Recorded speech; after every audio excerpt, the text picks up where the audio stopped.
Tijd om op de trein Lhasa-Xi'an te stappen, voor een reis van maar liefst 33 uur. De spoorlijn loopt van de hoofdstad Peking naar Lhasa en werd in 2006 geopend.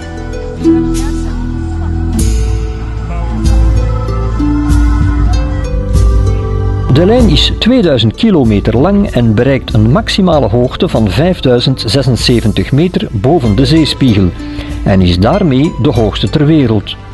De aanleg ving aan in 1984 en er werd door 20.000 arbeiders aan gewerkt.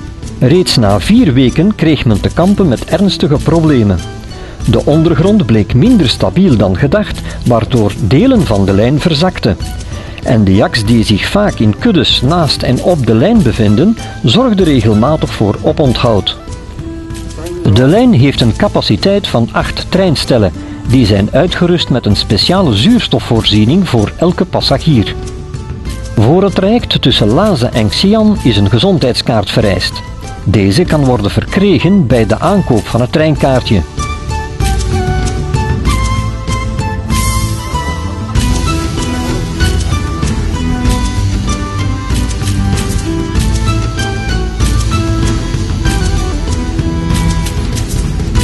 De rit door het hoogland is adembenemend mooi.